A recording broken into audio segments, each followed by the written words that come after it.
pour cette rencontre. Alors nous, comme vous le savez, hein, le Mouffetard Théâtre des Arts de la Marionnette est un théâtre qui accueille donc des spectacles principalement. Et à l'occasion des accueils, nous aimons bien pouvoir aussi organiser des rencontres, des échanges, certains moments de partage, soit autour de certaines œuvres, donc littéraires, d'ouvrages de livres, ou également quelquefois des rencontres thématiques. Alors là, en ce moment, nous accueillons donc la compagnie A, qui est une compagnie qui est installée à Angers et qui fait partie, mais on aura l'occasion d'en parler plus en détail, de la grande famille du théâtre d'objets, même si cette famille est très très large. Et donc, à cette occasion, nous avons eu envie d'inviter Octave de Barry, donc, ici présent, qui a écrit, pensé, réfléchi, principalement autour de la notion des objets. Mais là aussi, on aura le temps d'en parler tout en détail. Et donc, le parallèle et la question du théâtre d'objets fait partie de ses préoccupations. Ça nous a donc semblé pertinent de l'inviter à nous parler de son ouvrage qui est sorti il y a maintenant une petite année, De la poubelle au musée, une anthropologie des restes. Alors, bonjour. Bonjour. Donc Octave de Barry est anthropologue, professeur à l'université Paris-Descartes et chercheur au Centre d'anthropologie culturelle du Cantel, Sorbonne, Paris-Cité. Donc, comme je le disais tout à l'heure, la question centrale, en tous les cas dans certains de ses ouvrages, est le rapport au reste, à la mémoire et à travers ça aux objets. Donc je vais tout de suite lui donner la parole. Donc il va vous présenter son ouvrage et ses réflexions, et ensuite nous serons amenés à faire un échange, bien sûr, avec toutes vos questions. Peut-être qu'on ne pourra pas faire circuler de micro dans la salle pour des raisons sanitaires, donc je vous demanderai de parler assez fort pour qu'on vous entende bien et qu'on puisse y répondre. Donc c'est à vous. Merci beaucoup Isabelle. Donc bonjour à tout le monde, et je vous remercie d'être venu pour la présentation de ce livre, De la poubelle au musée, qui est publié comme la plupart de mes ouvrages aux éditions Créafis. Mais je voudrais d'emblée commencer cette petite présentation avant nos échanges. Commencer donc par deux souvenirs qui expliquent aussi mon plaisir d'être ici aujourd'hui. Le premier, c'est qu'en fait ce lieu, là où nous sommes, est familier, parce que j'ai habité pendant 20 ans la rue Mouffetard, que j'ai quitté il y a à peine 4 ans. Donc voilà, je suis très attaché à ce lieu, à cette rue, et puis aussi à ce théâtre, mais aussi je fais de la publicité pour tout le quartier au bowling, que j'ai beaucoup fréquenté, qui est à 2 pas de ce beau théâtre. Et c'est aussi un plaisir pour moi de me retrouver ici, parce que ça renvoie à une autre mémoire que j'ai, c'est celle, Isabelle l'évoquait rapidement, du voyage que j'ai fait il y a quelques années, dont je vais aussi vous parler un peu aujourd'hui, dans le monde, la planète, les planètes du théâtre d'objets. Et c'est mon complice, un complice qui s'appelle Jean-Luc Matteoli, qui m'y a d'abord convié. Et on s'est rencontrés aussi autour du très beau livre qu'il a écrit sur le théâtre d'objets, et qui s'intitule L'objet pauvre, mémoire et quotidien sur les scènes contemporaines françaises. Un très beau livre que je vous invite à lire pour ceux qui s'intéressent bien sûr à ce théâtre et puis aux questions d'objets et de mémoire. Donc il y a presque 10 ans, donc par l'intermédiaire de Jean-Luc Matteoli, et également déjà il y a 10 ans invité par Isabelle Bertola. Alors à l'époque vous aviez encore une structure nomade et en attente de lieu. J'ai rencontré, j'ai dialogué, j'ai ri aussi beaucoup, et ensuite j'ai eu le plaisir de travailler avec plusieurs metteurs en scène qui, disons-le directement, m'ont non seulement passionné par rapport à mes sujets, mais m'ont aussi beaucoup inspiré. Je les cite rapidement. Il s'agit de Christian Carignon, la compagnie Théâtre de Cuisine, Pascal Rome, la compagnie Opus, Michel Lobu et sa compagnie Turac, et aussi le beau travail de Roland Schoen également. J'ai mis Isabelle un petit peu au travail cet après-midi et je lui ai demandé gentiment si elle était d'accord pour lire un court passage, en fait c'est quand même 2 pages, qui parle de mon rapport et la manière dont j'ai rencontré ce théâtre d'objets. Donc c'est 2 pages qui viennent du livre et qui expliquent finalement comment j'ai essayé de questionner comment ce théâtre, mais aussi comment ce théâtre m'a questionné. Donc il vous permet aussi de situer, pour ceux qui ne connaissent pas ou peu ce théâtre, une des origines historiques du pourquoi finalement à un moment donné l'objet avec insistance est monté sur scène.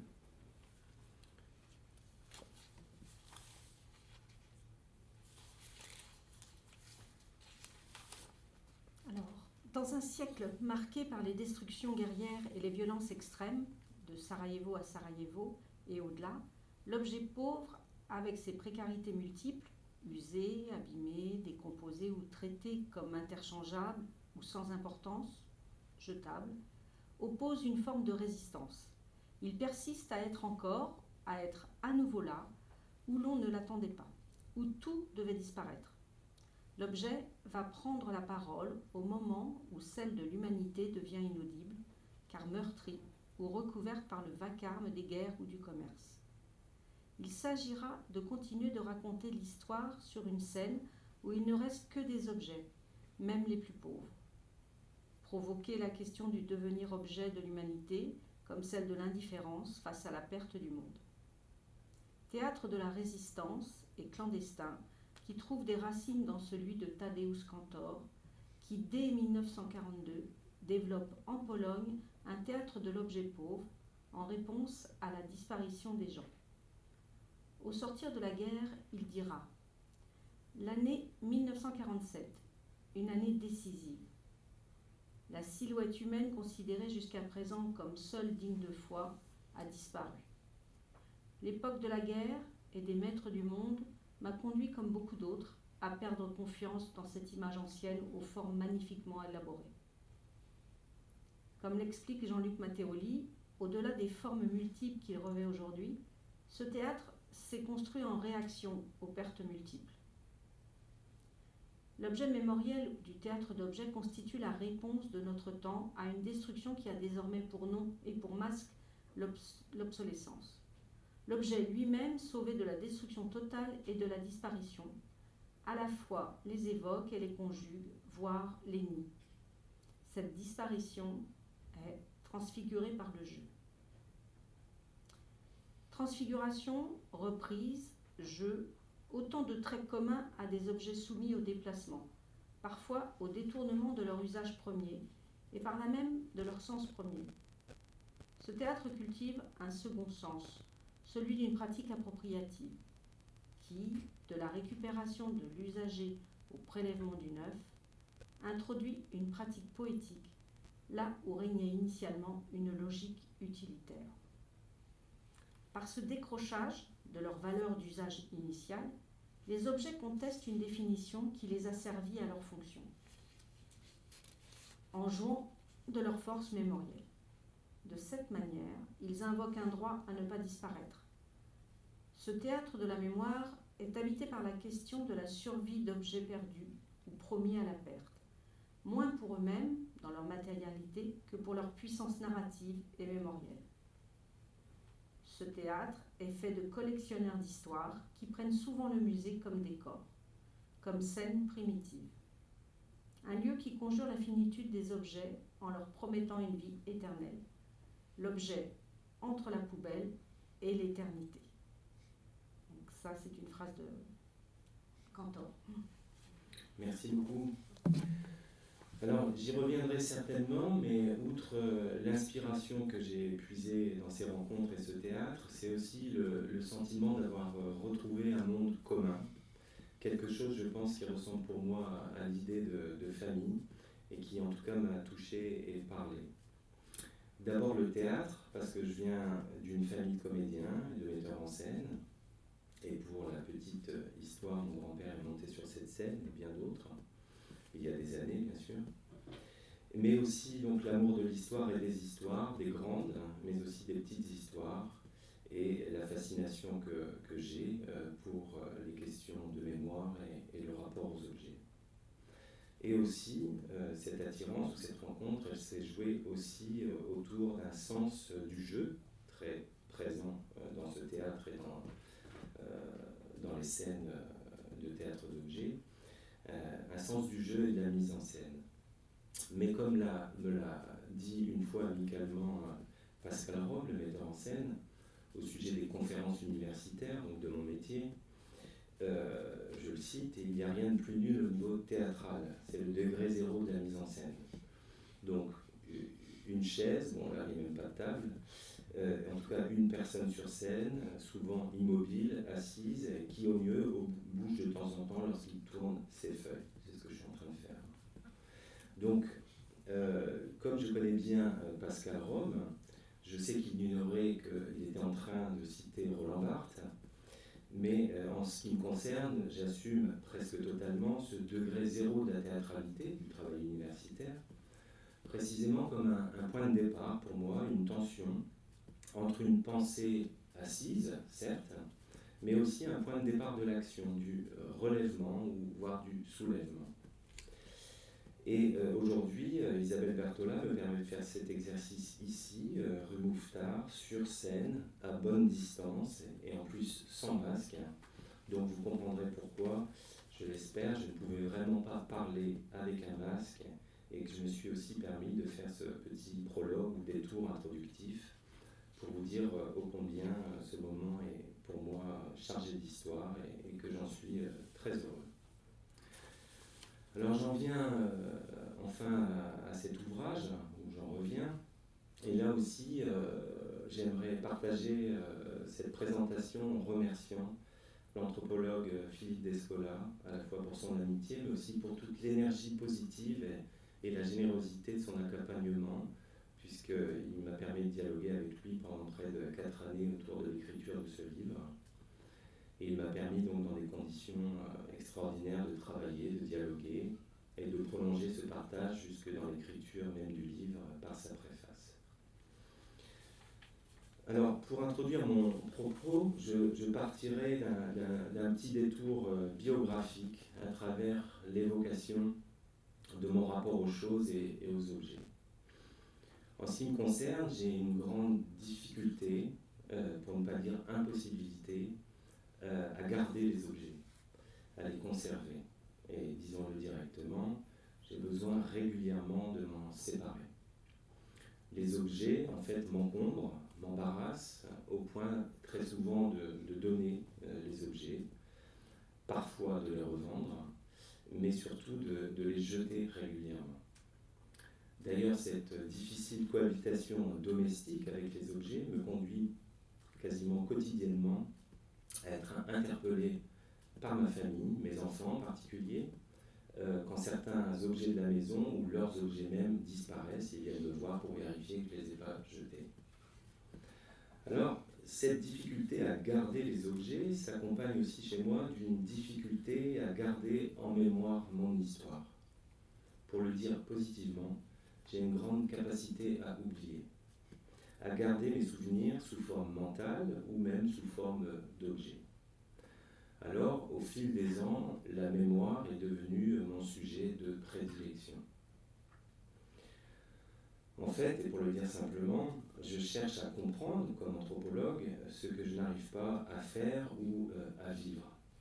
C'est donc assez logiquement qu'est né pour moi ce projet anthropologique, tourné vers ce qui pour moi est une étrangeté, l'étrangeté que représente l'attachement, la passion ou l'amour que les gens peuvent vouer aux objets ou à leurs objets. Mais dans cette solitude du rapport que j'ai aux choses, j'ai trouvé aussi chez un grand sociologue, Jean Baudrillard, un allié, puisqu'au tournant des années 1970, Baudrillard, dans sa sociologie du soupçon, a radicalisé lui aussi une critique des objets en venant montrer comment, et ça c'est sa très belle thèse, je le cite, on investit dans la relation aux objets tout ce qu'on n'a pas pu investir dans les relations humaines. Il y a donc une forme pour Baudrillard de délégation qui serait non seulement compensatoire dans la relation à l'investissement aux objets, mais aussi le lieu d'une illusion dans cette relation, une sorte pour lui de domination qui rejoint le fétichisme, ce qu'on appelle le fétichisme de la marchandise, une marchandise ou des objets qui nous éloigneraient des gens. Donc cette critique d'inspiration marxiste, dans laquelle j'ai aussi grandi familialement, m'a permis d'interpréter donc mon éloignement des choses comme un refus de m'éloigner des gens. Il m'a fallu après aussi quelques années de réflexion, de travail et de discussion, surtout avec Philippe Descola, pour comprendre en fait que cette posture, cette critique de Baudrillard, confondait une critique des objets avec une critique de la marchandise.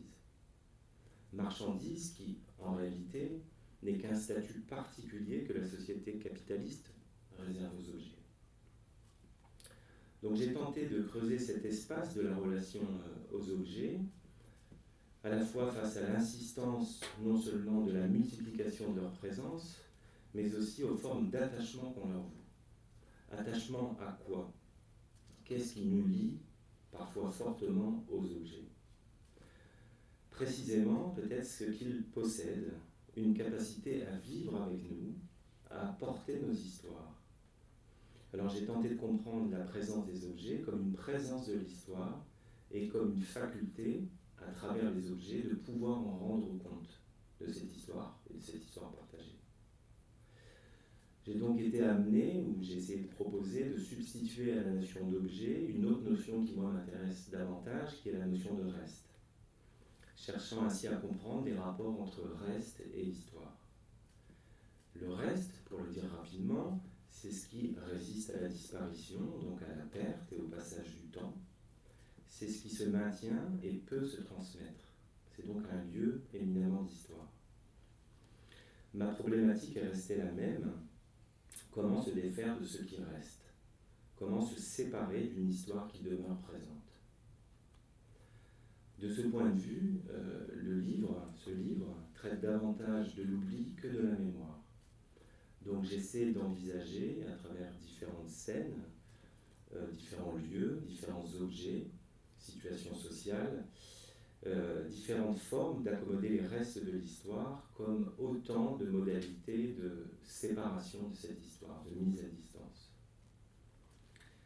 Donc j'ai cherché et je cherche à penser ce travail de séparation comme un espace de mise à distance, qu'on peut qualifier aussi parfois de deuil, et qui, parfois, paradoxalement, et de manière intéressante, en tout cas pour l'anthropologie, passe par la conservation dont on souhaite se débarrasser. Il y a des objets dont on souhaite se débarrasser, mais que pour autant on s'oblige à conserver.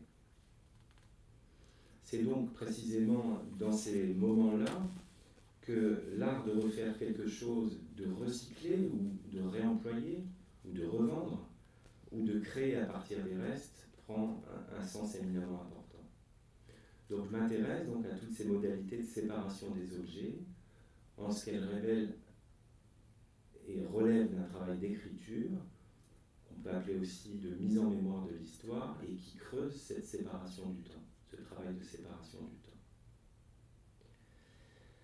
Cette séparation, donc se défaire, bien sûr permet une distance, mais c'est aussi un lieu de transmission, de conservation, puisqu'on se sépare des objets tout en obligeant celui qui les prend à les garder.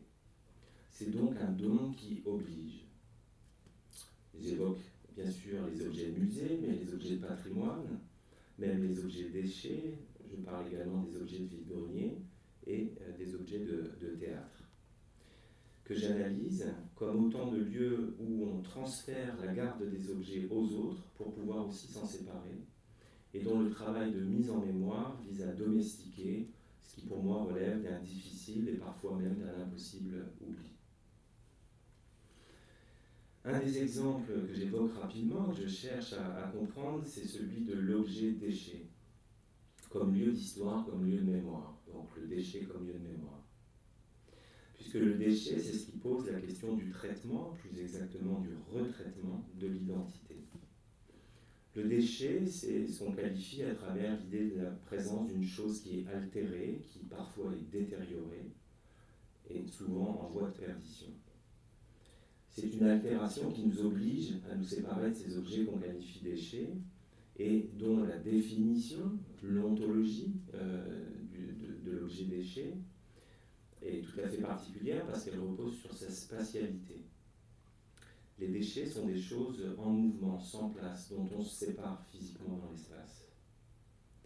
De ce point de vue-là, le déchet, comme la saleté ou la souillure, c'est ce qu'a expliqué l'anthropologue Mary Douglas, implique un travail de séparation qui permet à l'ordre social de se réaffirmer, traçant les limites entre ce qu'elle appelle le pur et l'impur, la saleté et la propreté. De ce point de vue, les déchets sont souvent conduits hors des frontières ou à la limite de la culture. Et dans cette perspective, seule la culture, finalement, a ce privilège de produire des déchets.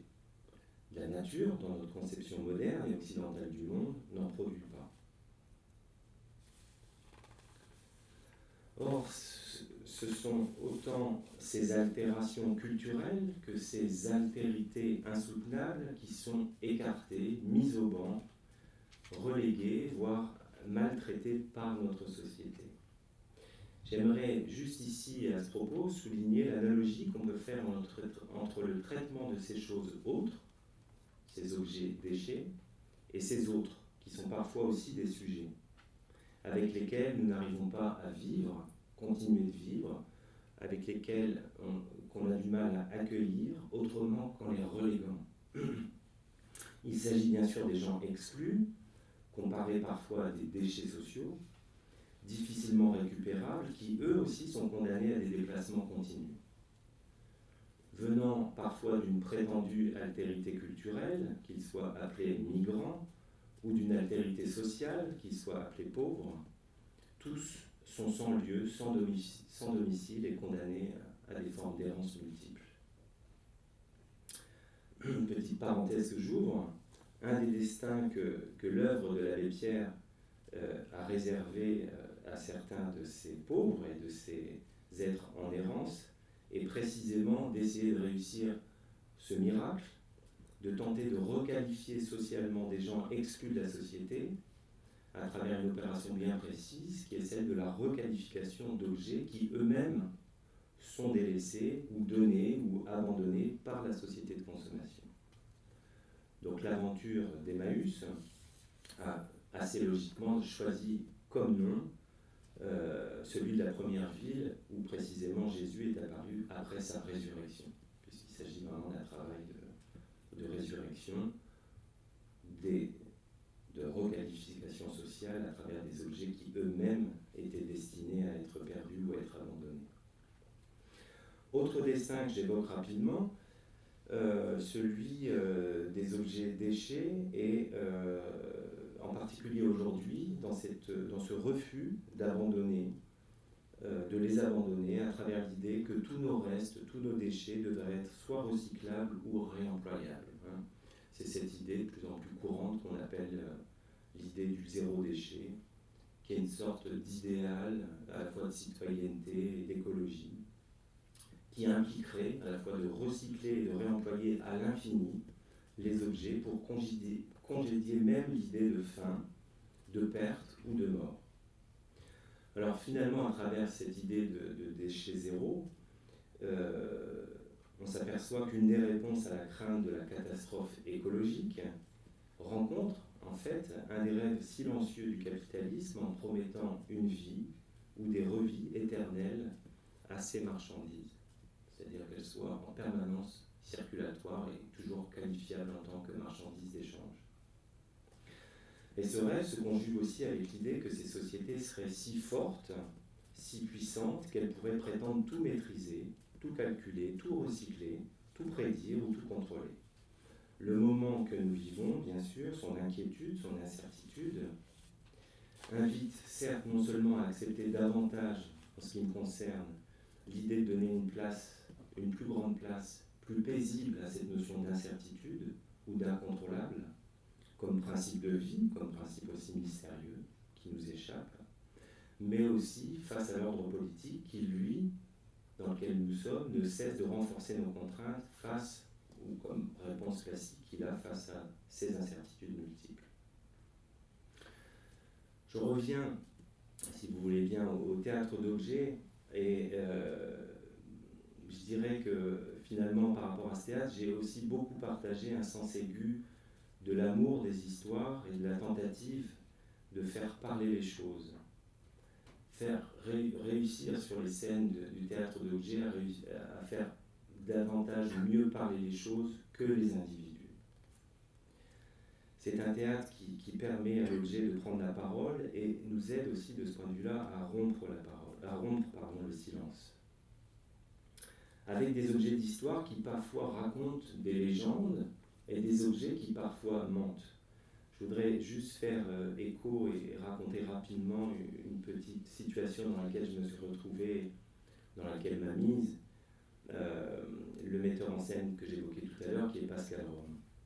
Puisqu'il m'avait invité, donc, avec sa compagnie Opus, Office des fabricants d'univers singuliers, à participer à une formation européenne qui était adressée à des créateurs, des scénographes pour les arts de la rue.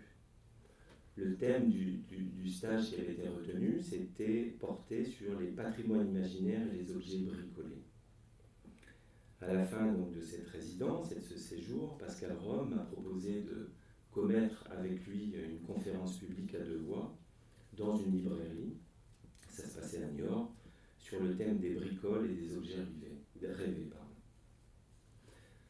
Donc j'ai présenté dans une librairie tout ce qu'il y a de plus classique pour un universitaire, donc mes travaux bien réels et mon livre consacré à la ville du Creusot et à la place des bricoles dans les usines Schneider. Les bricoles, c'est donc des objets fabriqués par les ouvriers eux-mêmes avec les résidus du travail ou des matériaux détournés du travail avec lesquels eux-mêmes fabriquent des nouveaux objets. C'est ce qu'on appelle une bricole ou une perruque, et qui a donné, bien sûr, par extension, ce verbe bricoler. Donc je présente avec le sérieux universitaire l'ensemble de mes travaux, et les auditeurs sont attentifs, et à la fin de ma conférence, Pascal Rome annonce que nous allons avoir la chance de découvrir de véritables bricoles, en l'occurrence des moulins, ces bricoles ont été rapportées de Bretagne et sauvegardées par une association, l'association des Amis du Moulin de la Perruque.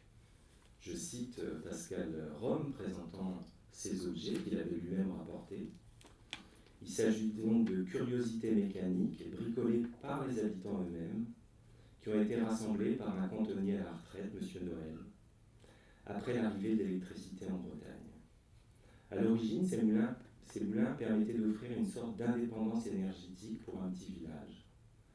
En actionnant des petites dynamos, ils parvenaient à fournir une électricité suffisante pour un éclairage domestique, un couteau électrique ou même un tourne-disque.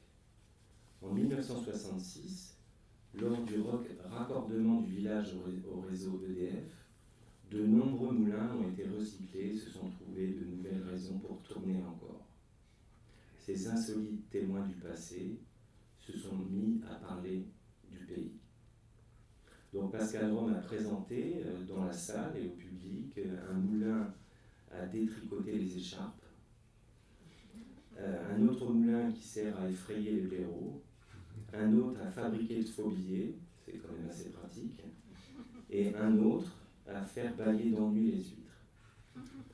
Le public réuni, dont de nombreux étudiants, étaient surpris, incrédules, face à tant d'imagination consacrée à des objets singuliers, voire inutiles, parfois même fous. En fait, pendant cette soirée, personne n'a compris qu'on était réellement dans un spectacle et que tous ces objets avaient été inventés et fabriqués évidemment par Pascal Rome. Donc un spectacle non annoncé d'une vraie fausse conférence avec de vrais faux objets bricolés. Le lendemain, à la révélation de la nature du jeu, certains étudiants sont mis à dénoncer ce qui pour eux relevait d'une imposture. Imposture et théâtralité est précisément fragile. et en tout cas qu'elle a mis en jeu, dans le cadre de ce spectacle, la capacité de l'acteur, en l'occurrence Pascal Rome, à faire coordonner et tenir ensemble un récit et un objet. Il faut dire que j'avais fait quand même une longue introduction bien sérieuse d'1 heure pour que tout le monde soit persuadé qu'on était dans un régime de vérité, ce qui lui dégageait quand même pas mal de terrain. Jusqu'à quel point, donc, arriver à faire tenir ensemble un récit et un objet, jusqu'à quel point arrive-t-on à penser, à croire, donc, que l'objet évoqué ou que l'objet montré est bien celui de l'histoire racontée. Il s'agit évidemment d'un véritable travail de conteur, face à une poétique de l'objet manipulé qui permet d'imaginer des histoires, d'accueillir des histoires. Donc c'est un théâtre qui signifie autant l'absence de l'humanité, mais ne cesse, puisqu'il s'agit d'objets, mais il ne cesse de faire revenir cette humanité à travers la présence des objets. C'est là toute sa créativité, c'est là toute sa force et c'est là tout son pari. Mais aussi sa capacité de surprise, son inventivité. Alors depuis, avec Pascal Rome, nous continuons de partager cette proximité réelle et imaginaire. Dernièrement, autour d'un sujet que je connais bien, parce que j'y ai consacré un ouvrage, autour des vide-greniers. Et lui, qui a monté son dernier spectacle, qui est un spectacle de vide-greniers, qui porte sur les vide-greniers, qui est, je peux le dire là publiquement, d'autant plus qu'on a enregistré, un magnifique spectacle que je n'ai pas vu. Et lui partage aussi mon univers autour de mon dernier livre, qu'il a beaucoup aimé, et qui bien sûr n'a pas lu, mais qui, dans les interviews, il est prêt à tout, Pascal, qu'il donne à la presse, il dit qu'il apprécie beaucoup mon livre, et qu'il a été une source d'inspiration pour sa dernière pièce. Et mon ami Pascal n'hésite pas à dire, je le cite, « J'ai beaucoup aimé le livre, le dernier livre d'Octave de Barry, L'avenir des restes. » Alors c'est un livre que je n'ai pas écrit, ou pas encore, mais je lui ai dit, c'est un titre magnifique, L'avenir des restes. Mais bon, je ne l'ai pas écrit. En tout cas, il l'a beaucoup aimé. Donc, avant d'échanger avec vous plus directement,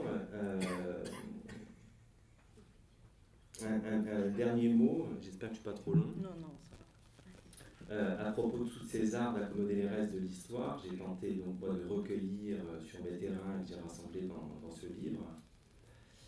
Je les ai recueillis et accueillis, là encore, je parle méthode, mais je parle trajet en fait.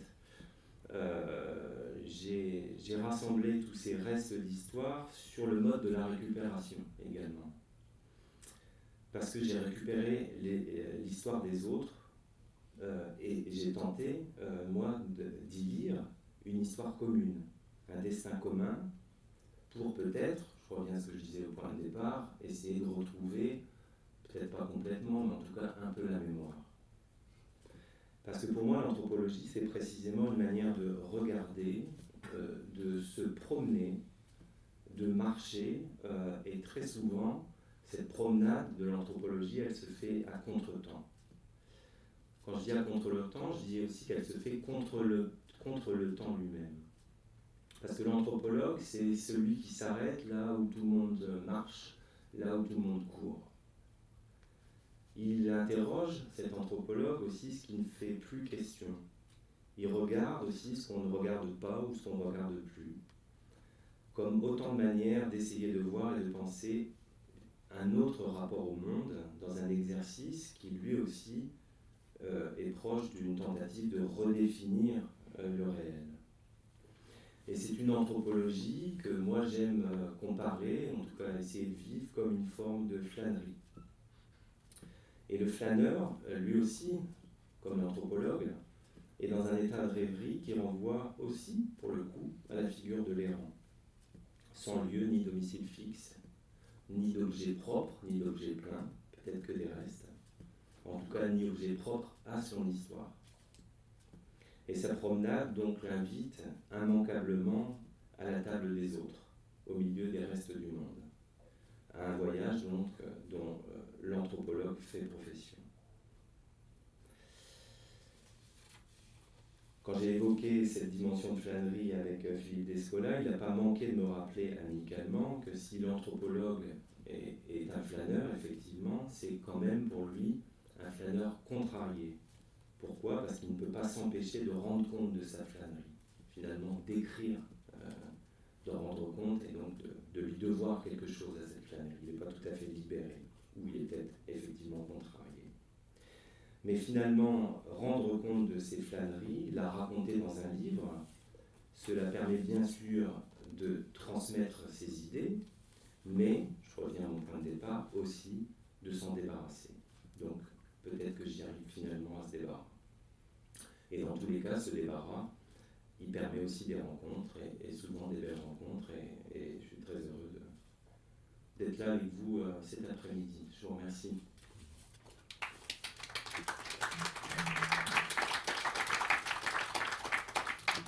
Merci. Donc moi j'ai une grande chance parce que j'ai vu le livre et j'ai vu le spectacle de Pascal. Donc je peux vous dire que le spectacle est formidable et que le livre est passionnant. Mais c'est ce que j'ai dit aussi, hein, le spectacle était formidable. Alors est-ce que ma parole a plus de valeur Donc on va vous donner la parole si vous avez envie de questionner, d'interroger Octave sur certains aspects de ce qu'il vous a transmis aujourd'hui. Moi, je voudrais juste dire peut-être en introduction, parce que la première fois qu'on s'est rencontrés, c'est maintenant il y a quelques années, et effectivement, c'est par l'intermédiaire de Jean-Luc Matteoli qui avait écrit ce livre, L'objet pauvre, que nous avions invité à intervenir, et à cette occasion, il nous a permis de nous rencontrer, et comme nous avions à ce moment-là un projet d'éditer à plusieurs structures qui s'intéressaient au théâtre de marionnettes et théâtre d'objets, un ouvrage qui nous donnerait des points de vue divers par des personnes dont ce n'était pas le métier de faire du théâtre, et quel regard ils pouvaient porter sur le théâtre de marionnettes, sur le théâtre d'objets. Et chacune des structures interrogeait la personne qui le souhaitait. Donc il y a une interview d'un biologiste, d'un juriste, d'un cuisinier, d'une photographe. Enfin, voilà, c'était assez divers. Et c'est vrai que, puisque j'avais pu rencontrer Octave et que j'avais lu quelques articles, je l'avais sollicité pour écrire un de ces articles-là. Et c'est vrai que dans les premiers documents que j'ai pu lire, ce que j'avais trouvé assez formidable, que j'ai retrouvé dans l'ouvrage, c'est une certaine poésie. C'est un ouvrage scientifique.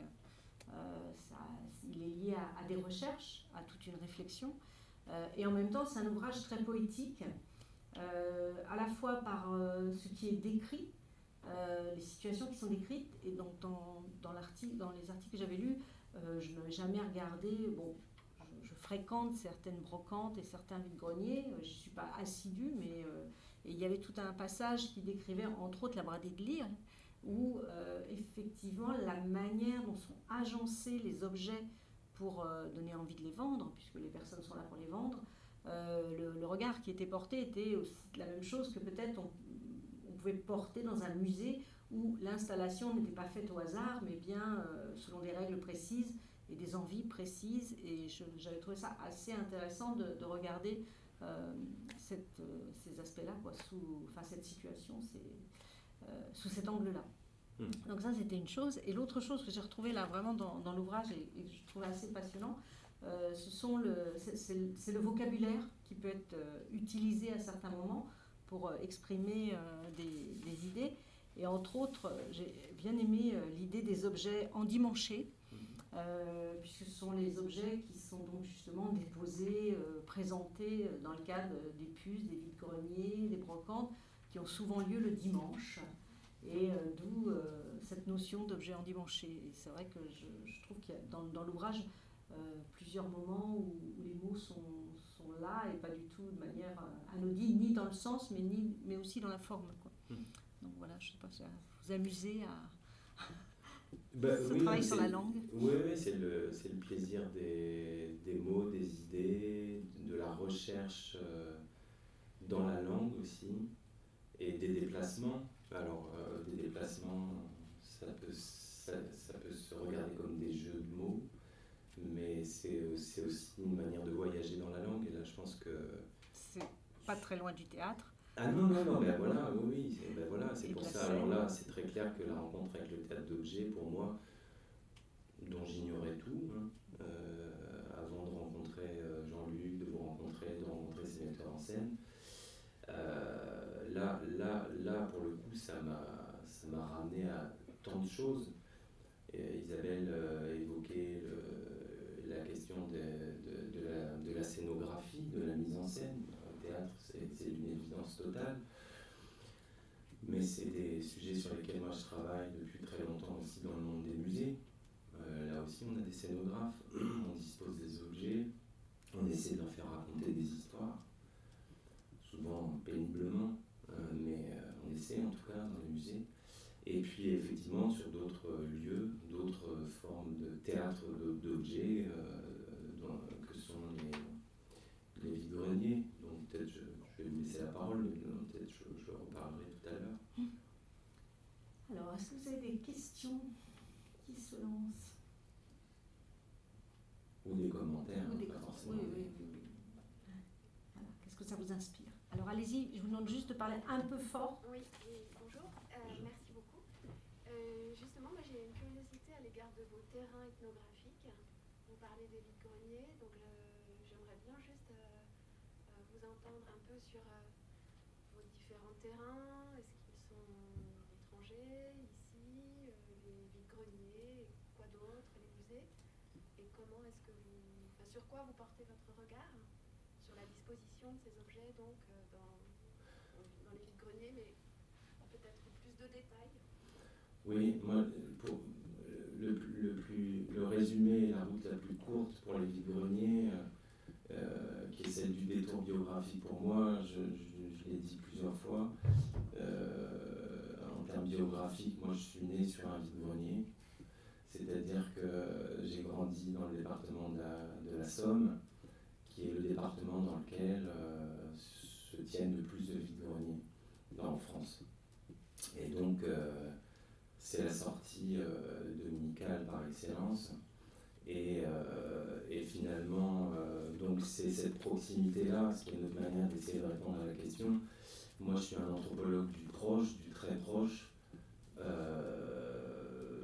presque des voyages immobiles.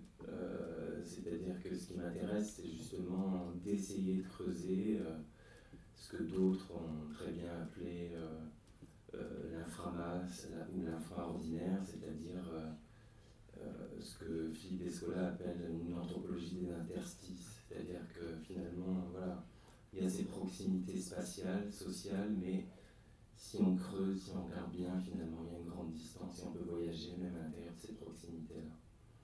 Donc à travers cette proximité biographique, pour évoquer le cas des vide-greniers, ça m'a pris du temps, mais j'ai essayé de creuser ça. Et donc voilà, mes terrains, c'est des terrains occidentaux essentiellement, donc ce qu'on appelle l'anthropologie du proche, mais à l'intérieur duquel j'essaie justement de creuser une distance du regard, une distance culturelle. Mais avec comme point commun, précisément, c'est pour ça que le bouquin s'appelle comme ça, c'est de la poubelle au musée, avec un spectre extrêmement large, où la question des objets traités à partir de cette idée que dans les objets je vois des restes, et dans ces restes j'essaie de comprendre comment finalement on les utilise parce qu'ils sont chargés d'histoire, et comment à chaque fois on essaie de jouer et de composer avec cette charge d'histoire qu'ils possèdent. Ça peut être le reste quotidien, le déchet quotidien, ça peut être le reste à qui on promet un destin bien plus grand que celui de finir aux poubelles de l'histoire, qui est finir justement dans une consécration muséale. Mais finalement, à l'intérieur de ça, on a autant d'art d'accommoder les restes que d'essayer de construire un rapport à la mémoire, et c'est ça qui m'intéresse.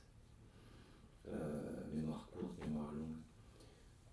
Pour les vide-greniers, ce que je peux évoquer rapidement, c'est le fait qu'à un moment donné, j'étais amené à travailler avec un photographe. Il n'y a pas de hasard, hein, qui habite rue Mouffetard, je suis désolé. Et c'est du local, moi, c'est du terroir. Et qui avait pris beaucoup de photos des vide-greniers, et on a fait un bouquin, j'ai écrit à Fils également, où là pour le coup on s'est amusé puisque on est parti d'une règle du jeu. La règle du jeu c'était d'aller rencontrer les gens qui avaient acheté un objet sur un vide-grenier.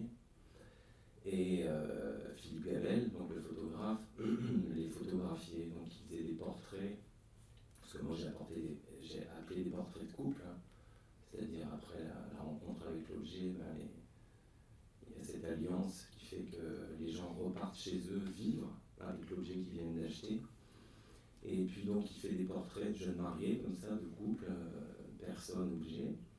Et avec une règle du jeu qui consistait à leur proposer, là pour le coup, de jouer et d'imaginer, nous raconter l'histoire qu'avait l'objet selon eux avant qu'ils l'acquièrent.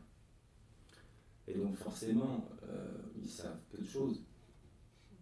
Quelques échanges avec le vendeur. En fait, en gros, c'est le trou de mémoire. Mais justement, face à cette histoire manquante, mais à cet appel de l'objet qui a fait qu'ils ont eu besoin quand même de l'acheter, on leur a proposé de prendre la parole. Et donc ils ont fait des textes, parfois très courts, parfois longs, où ils nous racontent tout ce qu'ils voient dans l'objet. Et évidemment c'est de la fiction, puisqu'ils ne connaissaient pas l'objet avant. C'est de la fiction, c'est des portraits d'objets, ils nous parlent de l'objet, et ce qu'on a réussi à faire, c'est qu'en fait, à travers ces portraits d'objets, c'est des autoportraits, c'est des gens qui parlent d'eux-mêmes, en fait, de ce qu'ils voient dans l'objet. Donc là, on a été sur une présence des deux ensemble, à travers la photographie, sur un texte qui venait légender ce que les gens voyaient ou investissaient dans l'objet, donc les mots des gens, et puis mes mots à moi, d'analyse et de tout ça mis en livre par les éditions Créafis. Voilà, petit exemple. Excusez-moi, est-ce que, pour rester sur les vide-greniers, il y a eu une étude sociologique permettant, parce que ça m'intéressait, ça s'est déjà fait, savoir le rapport entre les vendeurs, selon les quartiers, selon les villes, et les acheteurs. Il y a des choses très intéressantes qui se passent. Quel type de population va sur tel vide-grenier. Enfin, il y a plein de paramètres qui permettraient de faire vraiment très importante. Enfin, je pense. Oui, c'est pas des objets de recherche qui sont très privilégiés, mais il y a quelques études en fait. Donc pour le coup, et puis en plus c'est souvent des lieux d'histoire qui sont transmises par l'oralité, donc avec peu d'archives écrites pour le coup, parce que ça, c'est des lieux de parole, donc du coup on n'est pas aidé non plus par ça. Mais on a travaillé, j'avais démarré ce travail-là avec un collègue et ami psychanalyste Arnaud Tellier. On avait donné le gage anthropologico, en tout cas scientifique, lié à l'histoire de ces vide-greniers, et ça on l'avait fait. Voilà, évidemment qu'il y a une histoire qui moi me passionne. Il y a eu des travaux, mais plus sur les professionnels, et donc du coup on a plus de travaux sociologiques sur les puces, donc sur les professionnels ou les brocanteurs. Mais les amateurs, oui, aux États-Unis en fait il y a des travaux sur ce qui là-bas s'appelle des ventes de garage, un peu au Canada aussi, mais en France très très peu, en fait très peu. Mais voilà, une des origines extrêmement passionnantes, puisqu'on parle des vide-greniers, c'est que en fait ça se rattache aussi à un processus de deuil, et qu'initialement, en fait, dans les villages, à la mort du dernier occupant d'une maison, évidemment la famille restante se partage les objets du défunt, mais il y a toujours des objets qui restent et que personne ne veut acquérir. Et ces objets étaient très souvent marqués par un interdit de destruction, avec l'idée que, prolongement de l'histoire, voire du corps du défunt, on s'interdit tout de suite de s'en séparer, de s'en débarrasser au point de les jeter, comme une atteinte finalement à la mémoire du défunt. Et donc il faut un temps intermédiaire, un espace intermédiaire, et ces objets étaient souvent mis devant la demeure du défunt, quasiment comme sur certains vide-greniers, données pour que les gens puissent les reprendre. Et donc voilà, donc on est face à une origine aussi de la transmission d'objets qu'on s'interdit de détruire. C'est ces objets-là, moi, qui m'intéressent. Ceux qui résistent, autant qu'ils passent à la disparition, mais qui peuvent embarrasser. Hein. On a la même chose dans les maisons. Hein. Il y a des objets qu'on peut jeter, qu'on peut donner facilement, mais il y a des objets qu'on ne veut plus avoir chez soi, mais qu'on s'interdit de jeter. Donc qu'est-ce qu'on fait? Bon, on est à Paris, je sais bien, on n'a pas vraiment de grenier, mais ailleurs il y a les greniers ça sert à ça, ou il y a des placards, etc. Et donc on est face à une sorte de purgatoire pour les objets, c'est-à-dire c'est ni l'éternité muséale de la maison, ni les poubelles de l'histoire, donc on verra bien, c'est en attente. Et puis un jour, effectivement, on peut décider de vider son grenier, et là, avoir une démarche que je trouve tout à fait belle, qui est pas de s'en débarrasser n'importe comment, ce qui est même les accompagner. C'est-à-dire on prend soin de non seulement de sortir de ces objets, mais d'aller avec eux et de les installer, et puis d'échanger souvent quelques mots, quelques bons souvenirs avec ceux qui y trouvent un intérêt.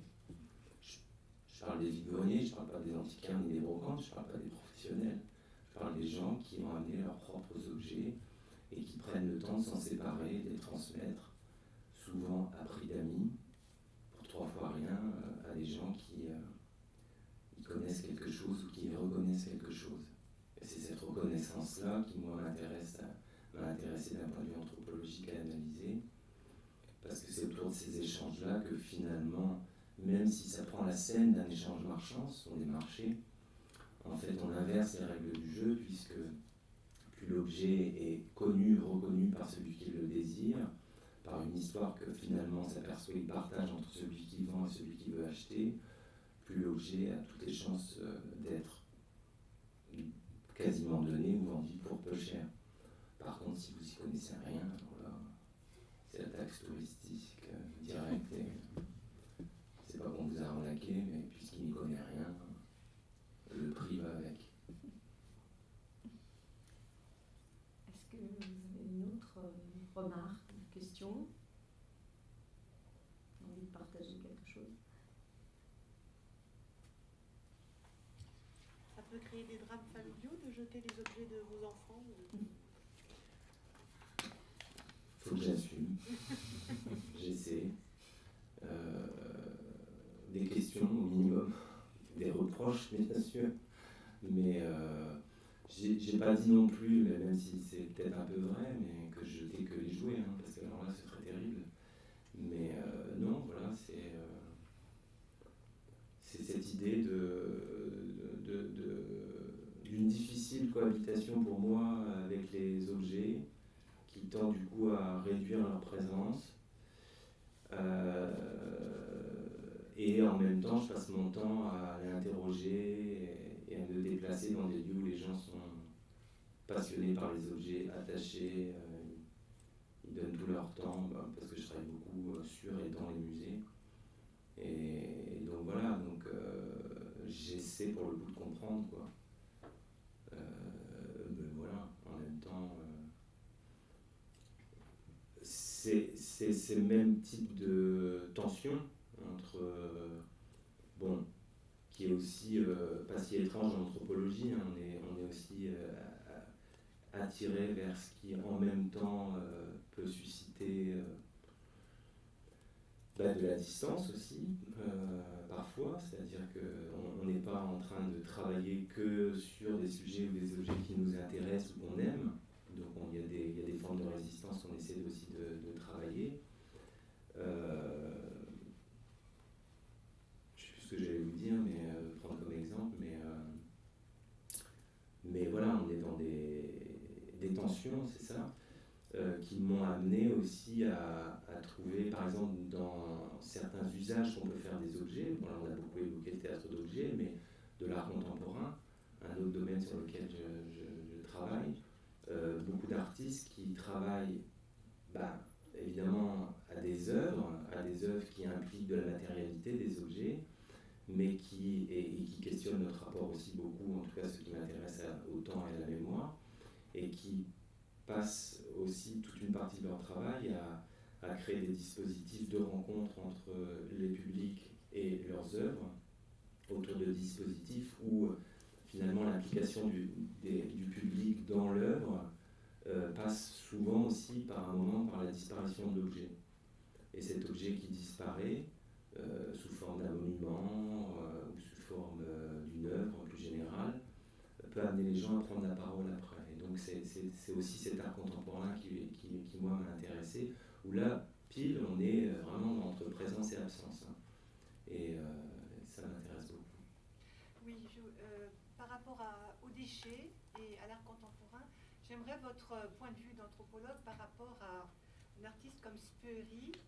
Donc, c'est un artiste qui travaille avec des déchets de repas, et puis donc il y a quand même deux choses. Il y a le repas pris, et j'ai pas assisté, mais au Jeu de Paume, à un moment donné, il était invité, et il y avait effectivement des repas qui étaient organisés. À un moment donné, stop, ça s'arrête, les choses sont fixées, les restes de repas sont fixés, et à un moment donné, ça devient l'œuvre d'art, elle est fixée au mur, et ça devient un tableau, le statut de l'objet change. Quel est votre Il y a un... en tant qu'anthropologue? Oui, il y a un... le titre ne revient pas, mais on reviendra après, parce qu'il y a une très belle thèse qui a été consacrée en particulier à ça par une collègue en histoire de l'art, un très beau livre qui est sorti il y a à peine 1 an ou 2 ans. Et moi, ce que je dis, moi je ne m'intéresse pas à peu ou pas à la nourriture en tant que telle, même si finalement c'est le prétexte de cette œuvre qui pose des questions au statut du déchet, hein, comme vous le dites très bien.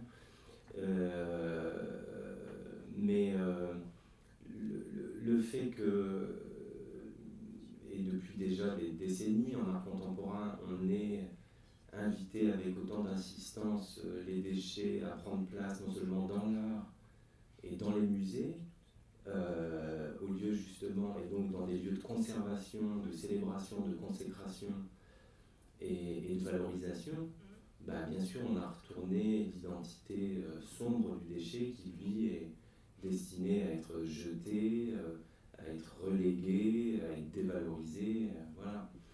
Et ça, pour le coup, l'anthropologie, puisque c'est la question, elle a pensé à ça très vite, à cet intérêt, non pas de la valeur sociale des déchets en tant que tels, puisque dans les sociétés où il y a des déchets, ils sont très souvent, même si maintenant ça change un peu, dévalorisés, ils sont écartés, ils sont à jeter, mais la valeur sociologique ou anthropologique. C'est-à-dire, c'est cette idée que dans les grandes premières collectes d'objets des sociétés extra-occidentales qu'étudient les anthropologues et que continuent d'étudier les anthropologues, on a bien sûr rapporté des enregistrements, des photographies, des textes, des savoirs qui étaient collectés par les anthropologues, mais aussi beaucoup d'objets, comme vous le savez, puisqu'on a fait beaucoup de musées, d'ethnographie, d'anthropologie. Et un des penseurs et des premiers ethnographes qui s'appelle Marcel Griol, il avait rédigé une note à l'intention de la collecte des objets par les ethnographes, dans laquelle il rappelait, c'est ce que après est devenu dans notre petit jargon la règle de la boîte de conserve, il a rappelé aux ethnographes qu'il fallait s'intéresser autant à une boîte de conserve qu'au bijou le plus somptueux. Donc voilà, c'est cette idée d'une anthropologie ou d'une sociologie de la séparation, de la relégation ou plus généralement du reste. Et l'art contemporain, bien sûr, a joué là-dessus, c'est-à-dire a fait parler de lui précisément en accueillant ce qui normalement est survalorisant, jusqu'à faire monter les prix autour de ce qui normalement, pour le coup, n'a aucune valeur même économique. Sans le transformer excusez-moi, sans le transformer en tableau ou autre comme Spoeri ou Armand, etc., il y a à Sète le musée des objets pauvres, hein, je crois, je ne sais plus exactement. Modeste. Voilà, modeste. C'est pas inintéressant aussi, parce que ça remet l'accent et puis ça développe l'imaginaire, la mémoire. Enfin, il y a plein de choses qui tournent autour de ce musée. Bien sûr, parce que moi je crois aussi que derrière ce que vous soulignez, c'est le fait que, pour le coup, vous parlez de musée, et que plein d'histoires sur lesquelles moi je travaille, c'est des histoires et des objets qui normalement n'ont pas de musée en fait, qui ne sont pas racontés, mais qui ont autant besoin de se raconter, mais qui doivent s'inviter sur d'autres scènes, puisqu'on ne les invite pas à l'intérieur des musées, ou peu, ou trop peu. Et donc on crée des formes différenciées de travail de mémoire, d'exposition et de prise de parole, puisqu'on est face à très souvent des foules anonymes et qui justement se donnent des rendez-vous, on parlait du dimanche, et qui se donnent la possibilité de se rencontrer, de se parler, de se transmettre des choses et de conserver ces choses-là. Là où aucun musée ou une autre institution ne souhaiterait accueillir ces objets, et à travers ces objets, ces histoires. Et donc à travers ces histoires, c'est la question de l'avenir, de la mémoire des gens qui sont portés par ces histoires dont il est question. Donc voilà, et puis c'est créatif.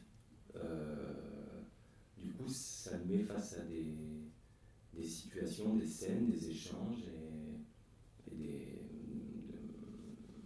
pas forcément alternatives, mais en tout cas qui s'inventent des singularités. Est-ce que Peut-être un petit peu plus fort pardon, pour que est-ce les gens...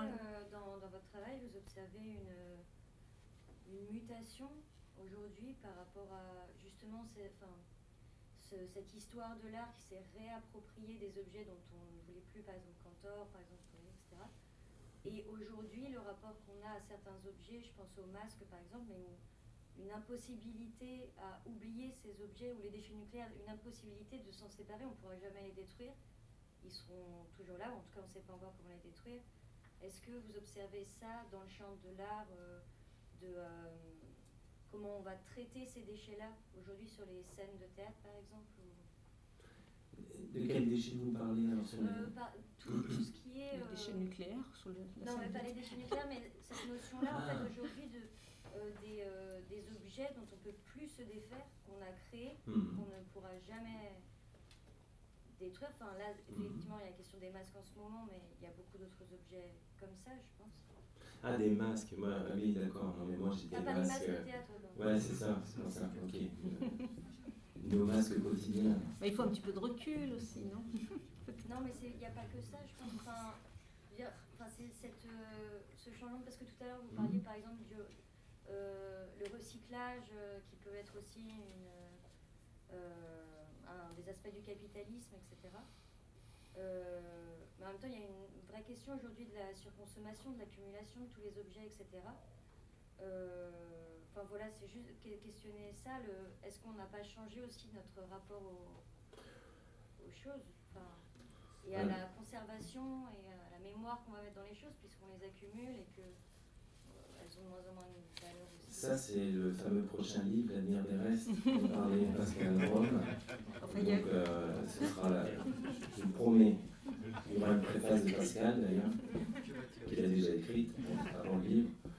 Non, en fait, j'en sais rien. Si, ce que je peux dire, la seule chose que je puisse dire par rapport à ça, c'est qu'effectivement, le rapport à l'avenir des déchets, il connaît un tournant, en tout cas dans le discours, dans les pratiques. C'est assez lent, mais en tout cas, il connaît un tournant depuis quelques années dans les discours et dans le rapport qu'on a face à l'avenir de ces restes ou de ces déchets. Avec cette idée en particulier qu'on est dans une logique qui conjugue à la fois, comment dirais-je, conscience écologique, une conscience écologique écologique, on essaie de faire marier une conscience aussi économique, c'est-à-dire qu'ils puissent aussi, qu'elles ne soient pas que perdantes aussi d'un point de vue économique, mais aussi qu'elles connaissent une forme de rentabilité. Mais pour le coup, moi je dirais assez rapidement qu'on a beaucoup de mal à faire avec l'ensemble des restes, avec tout ce qui résiste, avec ce qu'on crée et qu'effectivement on ne pourra pas. Là, pour les déchets nucléaires, voilà, il y a des groupes de pensée, il y a des recherches qui disent bon, voilà, on a déjà créé la chose avant d'avoir pensé à ce qu'on ferait des restes, puisque donc on se dit bah tiens, alors est-ce que la cohabitation va être possible, est-ce qu'il faut les enfouir, comment en tout cas, ces questions de cohabitation et de manière d'habiter le monde, elles se posent très souvent après coup, après la fabrication des choses. Et c'est aussi parce que les choses nous restent qu'on se dit tiens, comment on peut s'accommoder encore de leur résistance parmi nous. Jusqu'à quel point on assume cette résistance. Assumer cette résistance, c'est aussi assumer de les avoir créées.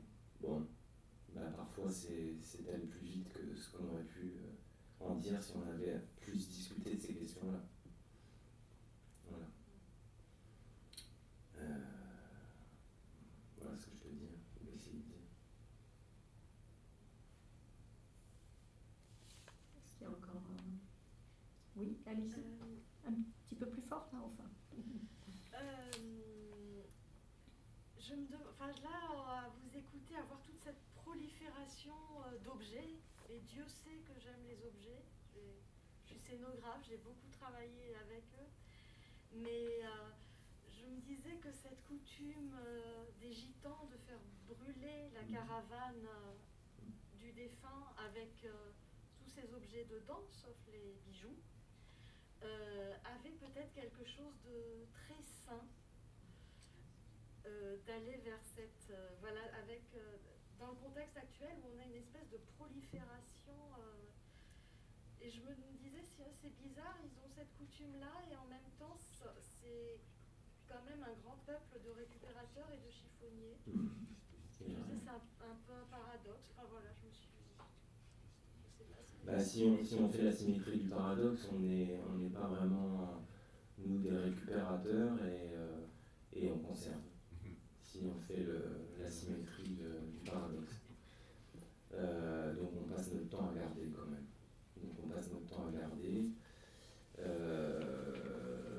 Et très certainement à investir, voilà, tout à l'heure je parlais de Baudrillard, à investir quand même une relation à la marchandise qui est centrale dans notre définition du rapport au monde, dans nos sociétés.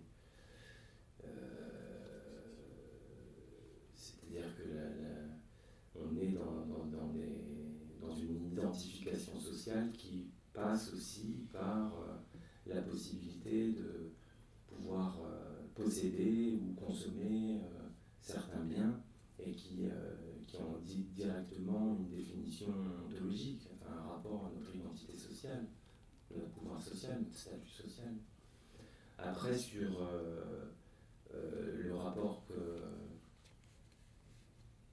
le rapport à la mémoire, je vais dire comme ça, c'est-à-dire qu'est-ce qu'on fait de nos restes. Moi, en 2 minutes, l'allégorie de tout ça, c'est l'allégorie de l'histoire, et là on revient au repas. Moi, je compare l'histoire à la fable d'un repas où pour pouvoir consommer, il a fallu travailler et avoir ses richesses, et puis à la fin du repas, il y a des restes. Et la question qui se pose, c'est qu'est-ce qu'on fait des restes de l'histoire, les restes du repas. La première posture, c'est celle qu'on peut comparer au présentisme, aux présentistes, c'est celle qui consiste à dire voilà, il n'y a pas de reste, tout à la poubelle, tout disparaît. C'est l'exemple que vous preniez. Et puis il y a des gens un peu plus inquiets du futur qui disent bon, on ne sait jamais, je m'en débarrasse, mais je trie, parce que ça va peut-être être recyclé. Puis la troisième posture, là, c'est encore plus inquiète, c'est on ne jette pas, on conserve dans le frigo.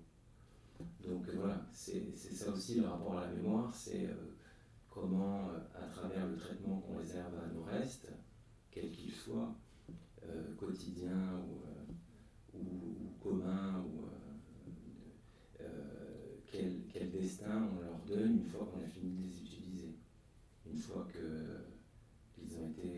consommer. Et c'est vrai que nous, on est dans une société qui garde, et qui garde même de plus en plus maintenant ce qui avant s'appelait des déchets et qui s'appelle de moins en moins des déchets, puisque c'est des objets qui sont de plus en plus promis ou à des réemplois ou à du recyclage.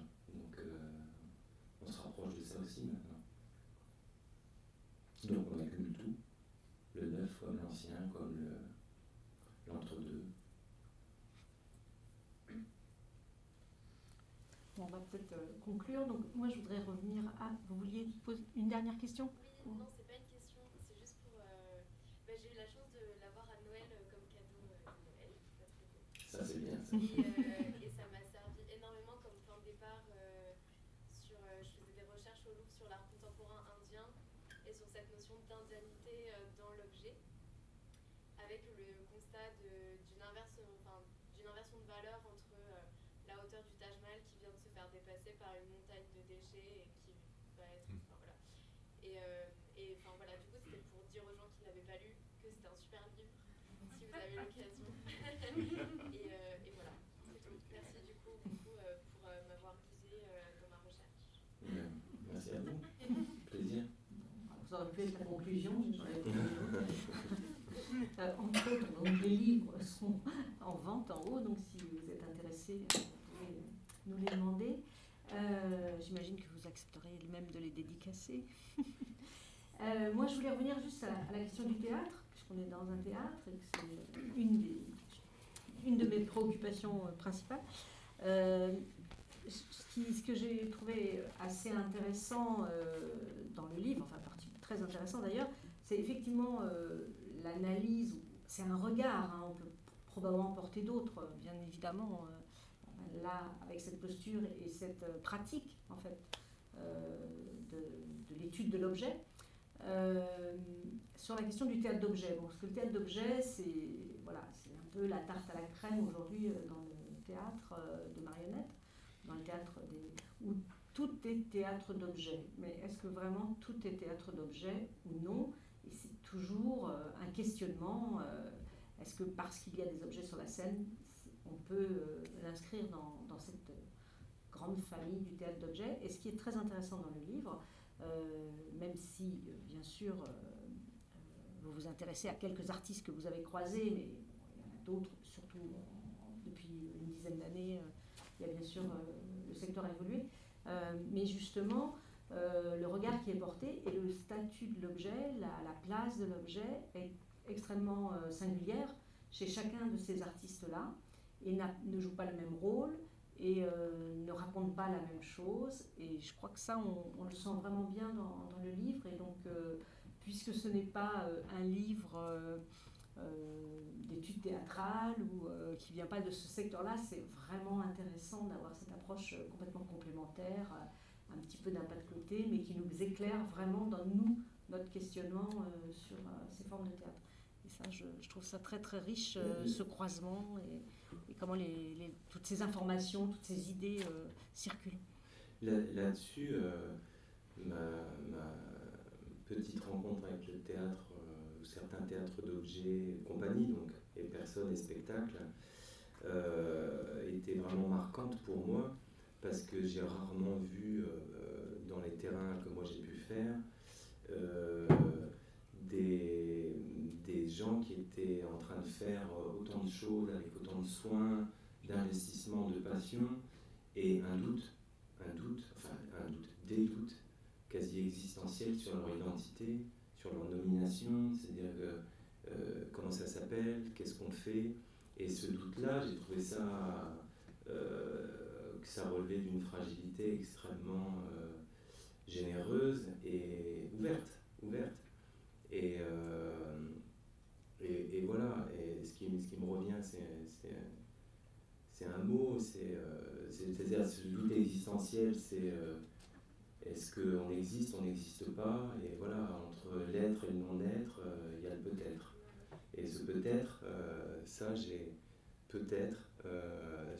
trouvé que, en tout cas les compagnies que moi j'ai essayé de suivre un petit peu, investissaient cet espace du peut-être, c'est-à-dire de la proposition, non seulement théâtrale, mais de la proposition de vie, la proposition narrative, de manière extrêmement généreuse, extrêmement créative, et que c'était un théâtre qui était sur ce seuil-là, sur le seuil du peut-être et de cette tentative justement d'exister, de faire exister un discours à travers une forme théâtrale qui est pas celle des acteurs au sens classique et qui du coup, je parlais de résistance tout à l'heure, c'est aussi ça, c'est aussi une forme de résistance qui en plus nous interroge énormément sur la relation qu'on a aux objets indépendamment de la scène théâtrale, mais sur notre quotidienneté, sur les usages qu'on a, sur l'avenir qu'on leur donne, sur le fait que justement on dit que